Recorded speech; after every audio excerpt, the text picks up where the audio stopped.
Obviously going to be haranguing me, and if you're sending photos out of yourself in your "Make America Great Again" attire, I'm sure the slings and arrows are going to be coming from the left. But you can't tell me I can't wear this hat.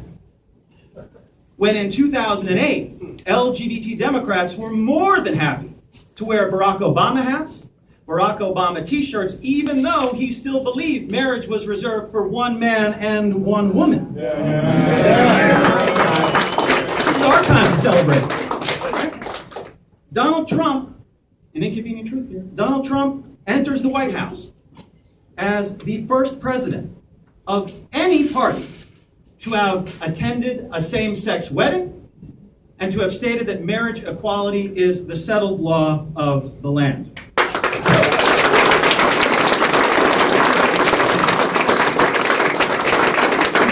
Moment. Folks might not realize that this is 2017, the 40th anniversary of Log Cabin Republicans. And we're going to be celebrating those 40 years in a big way. This is the time to join. This is the time to support Log Cabin Republicans. And if you have supported Log Cabin Republicans in the past, this is the time to support us more than you ever have. You see, as we move forward, the talking points in the movement to LGBT equality in the United States are going to be coming from the center-right.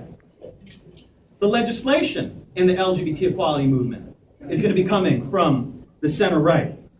The victories that we achieve are going to be coming from the center-right.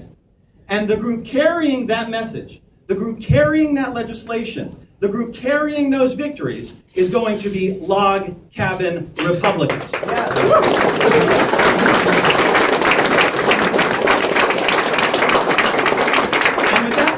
To hand the podium over to our featured guest this evening. When we announced our Tea Party event, we decided to put this together within a week and a half of the inauguration. We wondered, would anyone show up? Well, boy, have they, right? But I knew I needed an anchor. I knew I needed someone that would drive attendance at this event, someone who, in my dreams, was someone who was maybe an unlikely ally or a new ally to Log Cabin Republicans. And I thought and thought, and then I remembered. Congressman Chris Collins, much to his chief of staff's chagrin, 4 years ago gave me a business card with his cell phone number on it. And I told him, I picked up the phone and I said, Congressman, I've used this number sparingly. In fact, this is the first time I've ever called you. But it would be an honor to welcome you to our event, not only as sitting Republican congressman from Erie County, New York, that's right, but as the chief congressional liaison for the Donald J. Trump presidential transition team. And I don't want to embarrass you, and I don't want to share too much of our conversation 4 years ago when you graciously provided me with your cell phone. But it bears noting that you closed with this. You said, I didn't come here to Washington to be your enemy. In fact, I think time will show that I'm going to be your friend. And I think time has shown that just by your attendance here tonight, the first time you have ever attended a Log Cabin Republicans event. I'm happy to welcome your wife, Mary, to our event this evening as well. And with that, I would like to give the podium over to the congressional liaison.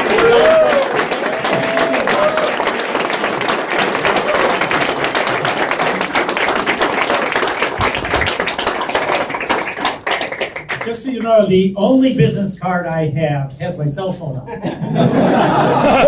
So anyone that had, not to say you aren't special, but anyone who has my business card has my cell phone, much to the chagrin of my staff. You're right. What Greg may also tell you is I think it was either a voicemail. That's right. And I answered him about 72 seconds later. That's I am so busy I don't have time to procrastinate. And he was like, oh yeah, I can't believe you got back to me this quickly. But that's how long it took me to decide I wanted to be here with you. And really, as someone who knows Donald Trump, and I can't be happier that Darrell Issa, one of the other, first 5 or 6 supporters, he had Donald Trump's cell phone number that I didn't have. We were at a meeting once and we were waiting for Mr. Trump to come onto a speakerphone, and Darrell was there. No, we were waiting for Kellyanne. Oh, yes, we were waiting for Kellyanne And she was delaying, and Daryl says, I'll take care of that. He plunks his cell phone down, calls Donald J. Trump, who answers the cell phone. And he puts it on there, and much to Kellyanne's chagrin, Donald Trump's talking to us because of Daryl Issa, while Kellyanne's too busy. I think actually she was trying to reach Donald, but he was already on another call. I was very proud to be the first member of Congress to endorse Donald Trump on February 24th. That was on a Wednesday. He had just won the Nevada primary. Then, he basically cleared the field of everyone but our Ted Cruz and Marco Rubio. To me, there was not even a second thought who would be the best president, a CEO versus two career politicians. So that was an easy one for me. But I also knew Donald Trump from the days in New York, back when he looked at potentially running for governor in 2014, and we met. I think it was great for America. He decided against that run, or today he'd be the New York State governor, and the country would not be benefiting. But what I can tell you about Donald Trump, there is not a bone in his body that is discriminatory against anyone in this country. When he said, I am going to be the president for every and all Americans, that was not a soundbite. And if you talk to Donald J. Trump's employees, they will tell you there is no one that goes out of their way like he does. He knows who's been working how long, whose birthday it is.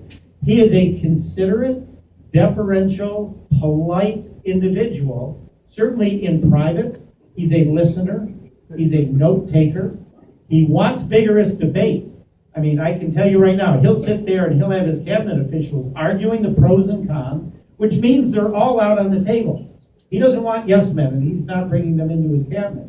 And at the end of that debate, and it will be a vigorous debate, there's only one person that's going to make the final call, and that is President Trump. That's who we've elected. So as we move forward, and it's going to be a busy first 100 days, 200 days, this is somebody that's more impatient than even I am. He is not a procrastinator. He is going to push Congress, which obviously is a body that typically takes a long time to make any decision on anything. Ain't going to do so well in Donald Trump world. But he is focused. Here's the ultimate irony. One of his biggest focuses is in the inner cities. And when he said, quite honestly, his honesty really breaks through a lot of fog out there. What do you got to lose? And he was criticized from A to Z by Rahm Emanuel and Bill de Blasio and the others. And you go, excuse me, what's going on in your cities? The black-on-black murders and shootings in Chicago. I'm from the city of Buffalo, third poorest city in the United States. Our education system has failed the youth in that inner city. Where we spend $28,000 a year per student to not deliver an education. About 50% more than the number one private school in the area. So this is where Donald Trump is saying, whether it's safety, whether it's education, or bringing jobs back, that's what's really going to get us all working, including those in the inner cities. That is a focus of his. So today there was a 500,000 women marching and some men with them. I don't really think they know what they were marching for. They don't know what Donald Trump stands for. I presume they all watch MSNBC. But Donald Trump is loyal. He is honest. And I've said time and again, if you want to know who Donald J. Trump is, look at his family. Yes, indeed. Those kids were not hatched the way they are. They were raised by a father who instilled in them. I joked once, I don't know if I should say this once. I said, but what is the common denominator in the Trump family with those great kids? There's 3 moms and 1 dad. Donald Trump is the common denominator.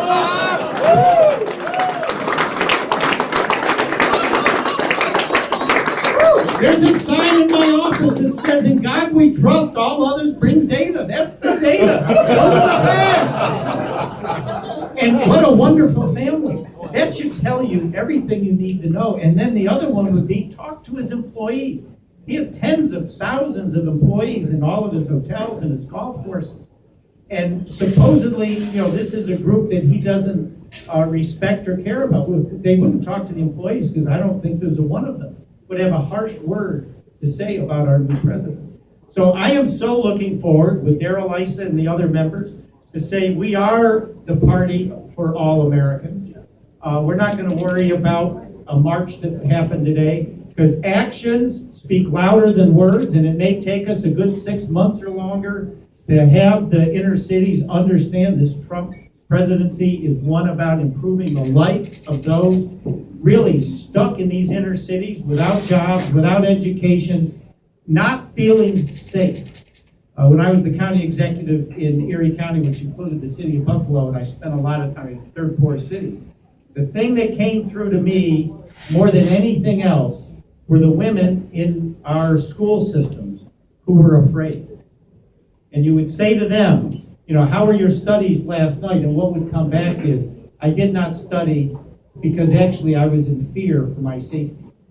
And that's a sign of the deplorable living conditions in some of our cities, where safety comes before. Safety and hunger, or lack of food, are the issues that go above and beyond studying for an exam. I mean, if you're in the suburbs, you can't even get your head around it. So having spent 4 years as the county executive of the then second poorest city in the United States, now third, and spending a lot of time, certainly in the black community, certainly in the churches, coming to understand something I didn't know. I can tell you, before I had that job, I had no clue. But having spent that time, it was obvious to me, and I spent a lot of my time trying to drive some of those issues. That's who Donald Trump is. He is loyal. His loyalty is beyond description. I mean, I'm a rank and file member. And I told him I did not want to join the administration. I'm too old and I've gotten too comfortable in my life to start a 70-hour work week again. But I did suggest there could be a role, like a liaison of sorts. And the next morning, he mentioned that to our speaker, who that night asked me to be the congressional liaison to the transition team. And Mr. Trump, President-elect Trump, put me on the executive committee. And I have been obviously a spokesperson for him, or surrogate now, since February 24th on all the TV shows. And by and large, we get a lot of positive phone calls, but the Trump haters, boy, they just fill up our phone lines. And I've got these 18, 19, 20-year-old interns. And it's really something when I hear one of my very sweet interns on the phone saying, "Sir, that language is not acceptable."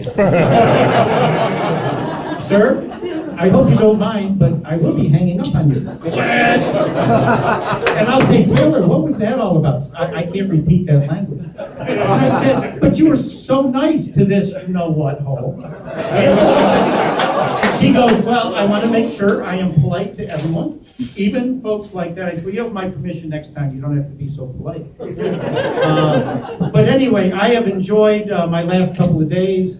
Mr. President-elect Trump honored me by, I was, around the little stadium here again. I'm a rank and file guy. I'm not one of these chair folks. You had the 3 rows of the 8, notice I mentioned 8 Supreme Court justices, and then I was right behind them. I said, it's almost like, what am I doing here? So I went to the lunch and was sitting at the lunch, and Donald Trump came in for the lunch. First hand he shook was my hand. And I think I can say the first one-on-one photo that Donald Trump took with a single, he did some group stuff. The very first one-on-one photo 1 hour after he was sworn in was with my wife, Mary. Hello, Mary. Wave your hand.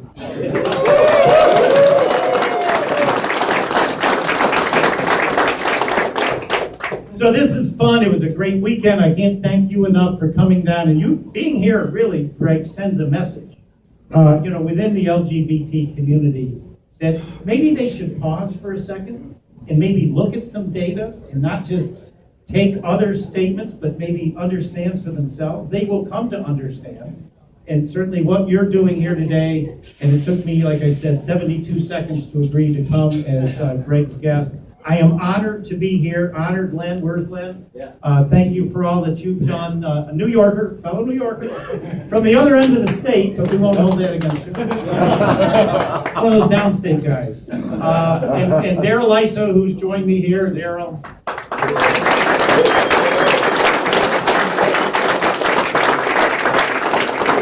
Grover, I mean, talk about effectiveness, you know, the pledge, what is that pledge called? The anti-tax pledge? Taxpayer protection. Taxpayer protection. I think pretty much all of us have signed this. And when we get a tax, by the way, we get a tax on it too, you know, right, Grover? Hey, that's Grover's job. But so we can defend that. It takes about 2 seconds to defend it. So I have been a defender of Donald Trump since February 24th. That will certainly continue. I'm going to be doing a lot of TV this week, talking about the positives, putting America first. How many times did he say that? Making America safe again, making America work again, making America great again. He is with you. He is with us. He's with all Americans.